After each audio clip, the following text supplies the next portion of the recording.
बच्चों, प्रबंध के मुख्य कार्य नियोजन के तत्व हमने प्रारंभ किए हैं, जिसमें 3 तत्व अभी हमने देखे और वो थे लक्ष्य, उद्देश्य और रणनीति। अब हम स्टार्ट करते हैं नीतियां, पॉलिसीज। नीतियां नियोजन का एक अन्य तत्व है। एक योजना उद्देश्यों को तो परिभाषित करती ही है, साथ ही यह भी बतलाती है कि इन उद्देश्यों की पूर्ति कैसे की जाए। अन्य शब्दों में उद्देश्य प्रबंधकों को यह स्पष्ट करते हैं कि उन्हें क्या करना है। नीतियां यह स्पष्ट करती हैं कि उन उद्देश्यों की पूर्ति कैसे करना है। नीतियां उद्देश्यों की प्राप्ति के लिए सिद्धांतों का सामान्य विवरण होती हैं, जो विभिन्न स्तरों पर कार्य कर रहे अधिकारियों की क्रियाओं का मार्गदर्शन करती हैं। व्यावसायिक उपक्रमों की नीतियां अनेक प्रकार की हो सकती हैं, जैसे उपक्रम में केवल स्थानीय व्यक्तियों की नियुक्ति करना, प्रयोग में लाया जाने वाला माल देशी होना, केवल नगद में बेचा जाना, उत्पाद को एक निश्चित मूल्य पर बेचा जाना आदि। अर्थात नीति वो सामान्य नियम जिसके आधार पर कोई संस्था काम कर रही होती है।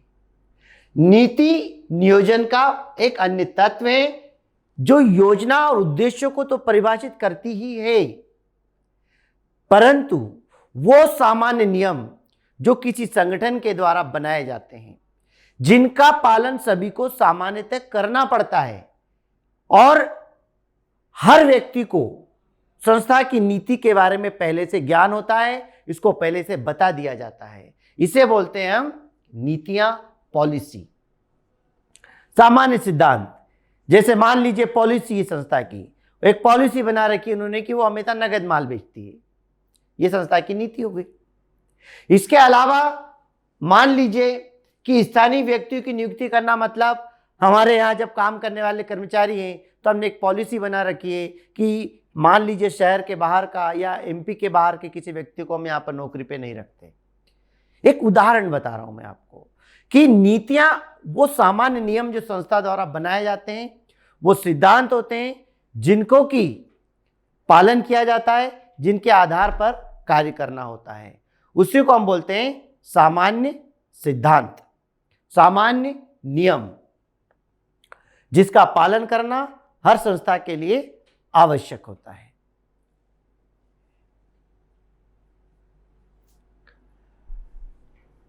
संगठन स्तरों के आधार पर नीतियों को निम्न भागों में विभाजित किया जा सकता है। नीतियां एक तो होती है बेसिक, आधारभूत, एक जनरल, सामान्य नीतियां, और एक डिपार्टमेंटल, विभागीय नीतियां होती है। नीतियों को इन 3 भागों में बांटा जा सकता है।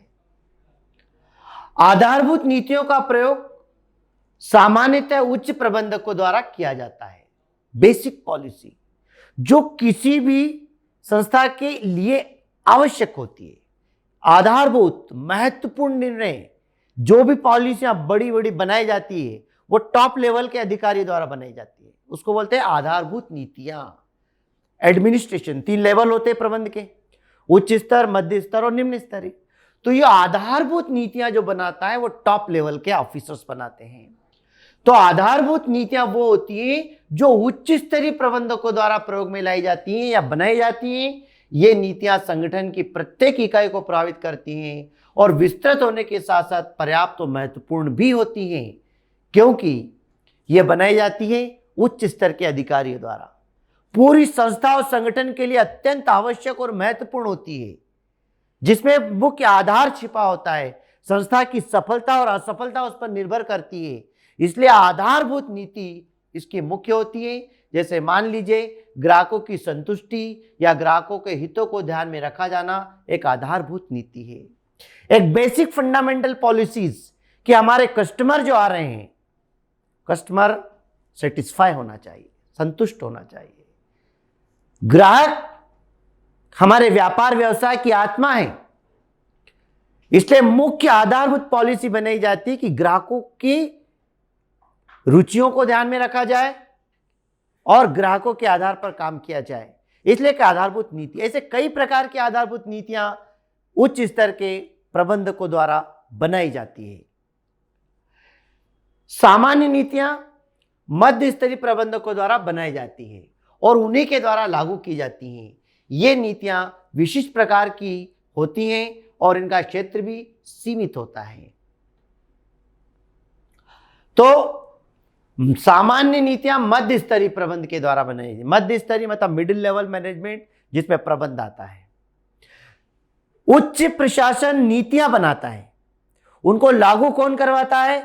प्रबंध। तो प्रबंध कौन सा कार्य है? मध्य स्तरीय कार्य है। तो जो आधारभूत नीतियां तो उच्च स्तरीय प्रबंधक द्वारा बना दी जाती हैं, पर प्रबंधकों द्वारा भी कुछ विशेष प्रकार की पॉलिसी बनाई जाती है जो उनके लेवल तक ही सीमित होती है। केवल उनको अपने काम की पूर्ति करना है, काम को कंप्लीट करना है। सब उच्च स्तर के अधिकारी जो पॉलिसी बने उसको लागू करवाना है, उसको पूरा करवाना है। इसके लिए मध्य स्तरीय द्वारा भी कुछ नीतियां बनाई जाती है, पर यह विशेष प्रकार की नीति होती है जो विशेष उद्देश्य की पूर्ति के बाद खत्म हो जाती है, या उस लेवल पर जब भी वो काम करते हैं उस नीति को वो पालन करते हैं। और विभागीय नीतियां निम्न स्तरीय प्रबंधकों, फोरमैन, सुपरवाइजर संबंधित होते हैं। दिन प्रतिदिन की आवश्यकताओं की पूर्ति विभागीय क्रियाओं पर लागू होती है। विभागीय अलग अलग डिपार्टमेंट होते हैं और अलग अलग डिपार्टमेंट के अंदर सुपरवाइजर, फोरमैन्स होते हैं जो कर्मचारियों से काम करवाते हैं। तो उन विभागों द्वारा भी अपने विभाग को चलाने के लिए कुछ नीतियां बनाई जाती है जिनका पालन सभी कर्मचारियों को करना पड़ता है।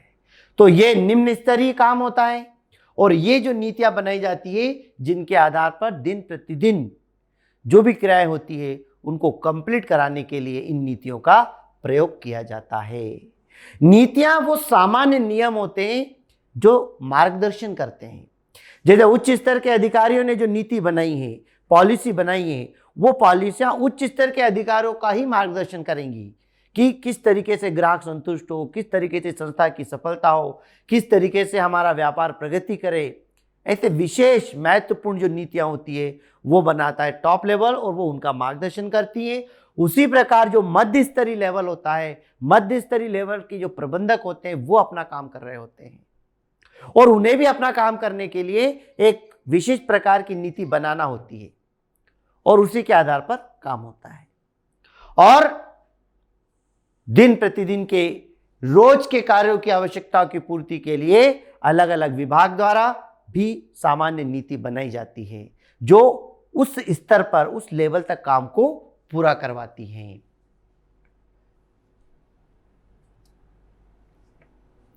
एक अच्छी नीति की क्या विशेषताएं हैं? आपको एक पॉलिसी बनाना है तो एक अच्छी पॉलिसी कैसे होना चाहिए? पॉलिसी हमने देखा सामान्य नियम जो सभी का मार्गदर्शन करते हैं। सबसे पहली विशेषता कि संस्था के उद्देश्य से संबंधित होनी चाहिए और उन सभी व्यक्तियों को स्पष्ट होनी चाहिए जिनके द्वारा इनको लागू करना है। हमने पहले ही नीति का अर्थ आपको बताया था। नीतियां, पॉलिसी अर्थात वो सामान्य नियम संस्था के द्वारा बनाए जाते हैं जिसका पालन सभी को करना पड़ता है, जिसकी जानकारी सभी को होती है और ये सामान्य मार्गदर्शन करती है। उसी के आधार पर काम चल रहा होता है। तो सबसे पहली बात कि जो भी आपने नीति बनाई है, संस्था के हर व्यक्ति को उस नीति के बारे में पता होना चाहिए ताकि उस नीति के विरुद्ध कोई काम न कर सके। वो पॉलिसी को फॉलो करे, संस्था के सामान्य नियमों का पालन करते हुए अपने कार्य को करता चला जाए। इसके लिए एक नीति की विशेषता यह है कि हर कर्मचारी को उसका ज्ञान होना चाहिए और उसका उद्देश्य पता होना चाहिए कि ये नीति क्यों लागू की गई है, संस्था में क्यों इसको अपनाया जा रहा है, इस बात का ज्ञान होना चाहिए। इसे समझने योग्य शब्दों में प्रस्तुत करना चाहिए और लिखित में होना चाहिए। जब सामान्य में हम कोई काम करते हैं तो सरलतापूर्वक होता है, जटिलताएं नहीं होती। अर्थात जो भी नीति आप बनाएं वो समझने योग्य है, सामान्य व्यक्ति को आसानी से समझ में आ जाए, और लिखी हुई होना चाहिए कि संस्था द्वारा ये नियम बनाए गए हैं, इसके आधार पर सारे काम होते हैं। लिखित में होना चाहिए, सरल शब्दों में होना चाहिए, हर व्यक्ति को इसकी जानकारी होना चाहिए, ताकि वो नियमों को आधार मानकर उनके मार्गदर्शन पर अपने सारे काम को पूरा करे, जिससे नीति सफल हो सके। यह स्थिर होनी चाहिए, लेकिन व्यावसायिक आवश्यकताओं एवं आर्थिक परिस्थितियों के अनुरूप परिवर्तन योग्य होनी चाहिए। स्थिर मतलब फिक्स। पॉलिसी एक बार बना दी जाए तो सामान्यतः यह स्थिर होना चाहिए, सभी के द्वारा इसका पालन किया जाना चाहिए, लेकिन उस व्यवसाय की आवश्यकता के अनुसार अगर जरूरत पड़े तो उसमें बदलाव होना चाहिए, अर्थात वो परिवर्तनशील होना चाहिए। जैसे हमारे प्रबंध की विशेषता है कि प्रबंध गतिशील है, ऐसे हमारी जो पॉलिसी हमने बनाई है, सामान्य नियम ये है कि पॉलिसी बना दी तो हमेशा वही पॉलिसी चलेगी, नियम फिक्स हो गए, उसको आधार मानकर सभी व्यक्ति काम करते रहेंगे। लेकिन अगर आवश्यकता पड़े तो व्यावसायिक आवश्यकता के अनुसार इसमें परिवर्तन होना चाहिए। आवश्यकताएं बदलती रहती है और उसमें परिवर्तन परिस्थिति के अनुसार होना चाहिए। यह न्यायोचित एवं पूरा करने योग्य होनी चाहिए। नीति ऐसी होना चाहिए जो न्यायपूर्ण हो, जो व्यक्ति जिस प्रकार काम कर रहा है उसके अनुसार उसका प्रतिफल हो, उस अनुसार उसके प्रकार निर्णय लिया जाए, और सुटेबल होना चाहिए, उपयुक्त होना चाहिए, जस्टिफिकेबल होना चाहिए।